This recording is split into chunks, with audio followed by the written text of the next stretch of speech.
What's up everyone? In this video, you're gonna learn my identity setting method and how we take clients through these three different phases of identity and beliefs, action and process, and ultimately vision, and really help people link those three together. This is really, I think, what is missing in the health and fitness space, and it is the root cause for why people see great results but aren't able to sustain, maintain them, or grow beyond them.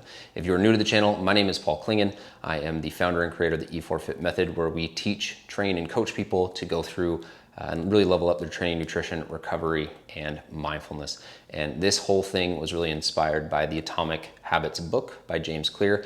And then it's stuff that I've iterated off of in my experience with clients, with peak performance coaches, and just what I've seen with myself. So check this out. All right, so now that you've gone through the triangle of goals, you understand what your focus is. Now let's go through the identity setting exercise. So in this equation, we gotta get three things right. We have to get the identity and the beliefs, IB. We need to get the action, which is ultimately the process. And then you need to get the goal, but I would say that's more of a long-term and compelling vision. So when all three of these are linked, and all three of these things are in alignment of what you truly want, that's when the success comes. So let me give you a tangible example for this. A few years ago, I ran a marathon. I wanted to run a sub-3 marathon. So we'll just put 3 hours here. The goal is to run a sub-3 hour marathon. Worked with a coach, I got a plan. I knew that I had to run basically every day. So that is the action, the process in which I needed to follow. But at the core of that, I needed to have the belief of a sub-3 marathoner, and I needed to have the identity of a sub-3 marathoner. So every day I would go through the practice of saying, I am a sub-3 hour marathon runner. I am a marathon runner. I am an athlete. Whatever was an empowering I am statement. So I am a marathoner. So here's how this works. There's gonna come times when you're not motivated, where you don't wanna be disciplined. But if your identity supersedes that motivation or that discipline, then you cross that hump. There were many times where I knew I needed to go on a 6-mile run. I knew the exact action that I needed to do, and I was laying on the couch and I didn't wanna go for a run. But then I would tell myself, I am a marathon runner. I am going to run a sub-3 hour marathon. If that's true, what do I need to do? I need to get off the couch. I need to stop watching TV. I need to stop playing video games. I need to stop putting junk in my mouth. I need to stop drinking so much so that I can go and ultimately achieve this goal, which I did. But this was because I ran every day. I ran every day because I had the identity of someone that runs every day, because I am a marathoner. And so this was a compelling enough vision to chase. I had the action and the game plan in place, and I had the identity and beliefs in place. Now, here's some examples to where it might not work in a fitness standpoint with wanting to get rid of bread or wanting to be a morning person. All right, so I'll give you two examples for this on how identity can supersede the beliefs and statements you have about yourself. So let's say your big long-term vision is to lose 30 pounds. So in order to do that, you know the actions are to exercise and follow your nutrition protocols, goals, whatever you've got for yourself. But if you have the belief of, I am not a morning person, or I can't resist carbs, or I can't resist bread, or I can't give up alcohol, well, this is now going to sabotage and be a line that you cannot get across. You've got a compelling vision, you know what you need to do, but your beliefs are preventing you from doing this. This can flip all on its head in a matter of seconds. If you get a diagnosis that is gluten intolerant, or even celiac, or you become a mother or father, now those identities are, I am celiac, I am gluten intolerant, I am a mom, I am a dad. This could be of a pet, this could be of a human being. Well, now getting up in the morning isn't that much of an issue, because you have an identity that supersedes your belief that you can't do that. All of a sudden it's much, maybe not easier, but you do it no problem. Maybe you're gluten intolerant. Well, you don't want to have stomach aches, you don't want to go into anaphylactic shock, so giving up bread or giving up something that you're allergic to is no longer an issue. That identity supersedes this belief or this identity that I am, I can't, I cannot, I won't, right? And so this is an example of getting this in place and unlocking these next two stages. So here's how these two play off each other. Identity and beliefs is what you say about yourself. Actions are something that you do repeatedly every single day. And when you look at the etymology, the root of the word identity, it ultimately is what you are or who you are or what you do every single day. So if you have the belief of I am an athlete, and every day you're working out, training your body, fueling for performance, so fuel and train, this is how you reinforce these two to where it becomes something subconscious, something about who you are, and it's not even a question. If you walk up to an athlete and say, hey, it's Saturday night, you got a game tomorrow morning, do you wanna go out to the club and drink? It wouldn't even register. They'd be like, no, I'm an athlete. If you walk up to an Olympian and you say, hey, do you want to go do a bunch of drugs right before your big event? They'd be like, no, I'm trying to win a gold medal. That doesn't even make sense.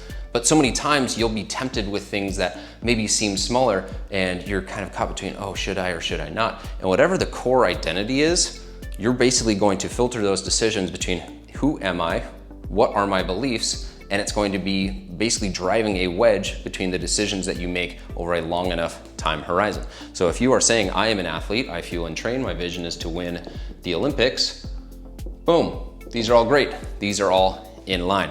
If you're saying, my goal is to fuel and train, I know what I need to do, my goal is to get really strong and be able to squat 300 pounds, but you have here, I hate working out, well, now there's an identity or a belief thing that is gonna prevent you from, over a long period of time, doing what you need to do to hit that. And here's the thing, hating working out is a belief. It's not 100% true. So one of the best habits that you can get into is asking yourself, is this true? Is this empowering? And is this a thought that I want to have? At the end of the day, very few things are true. Gravity, true. Taxes, true. Death at some point in your life, true. Everything else, it's got some gray area. And so if you can just get in the process of asking yourself, what if the exact opposite of this belief is true? You might unlock an identity and belief that makes all that stuff much easier. Now, before I go and show you how you can apply this specifically, I really want to drive home the fact that it's important to have all three of these things aligned. Because again, you could have a huge vision of starting a company. You want to start your own business, you want to start your own job, you want to work for yourself. You tell yourself, I am an entrepreneur. Boom. We'll spell out the rest. But you can't manifest yourself to a destination, to a situation. If the action is missing, doesn't matter. The other example of this is you could be saying, all right, I'm gonna run a marathon. So I am a runner. You're gonna be a runner over here, long distance, let's say whatever, marathon. But the action, maybe you're doing a diet that is awful for marathon running. Maybe you're eating 1,000 calories. Right? So it's really important to make sure that the process and the action is in line with the identity, belief, and the vision. Now I'll give you one more example of how this wouldn't work. You could say, I am a runner. You could have a running plan, but if you don't have a compelling vision, maybe your compelling vision is to run 2 miles. This is not to poo-poo running 2 miles, but if it's not a big enough inspirational dream for you, what's the point? So if this is just a small vision or a small goal, bam, all of a sudden, that's not gonna be something that you want to aspire to do and grow. And so that's where we get into the initial thing within the myths of big is bad. You wanna have a big vision here. You wanna make sure that the actions are in line with what you want, working with a coach or making sure that everything is in line with getting you to this long-term vision.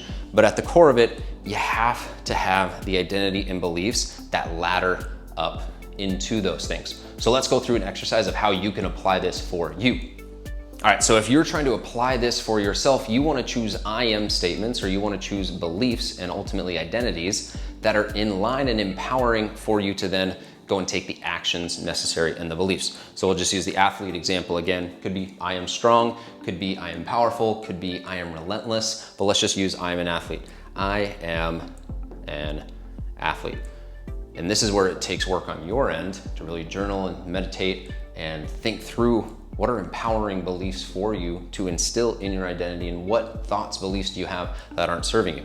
So then we get in here, all right, the action, what does an athlete do? They fuel their body, they eat enough food, they make sure they're getting enough carbohydrates, they make sure they're getting enough sleep, they make sure that they're training hard, right? An athlete isn't going to just miss days because they don't feel like it. They're not just going to skip the gym because they're tired. They might be tired, but they do it anyway. And the reason is because I'm an athlete.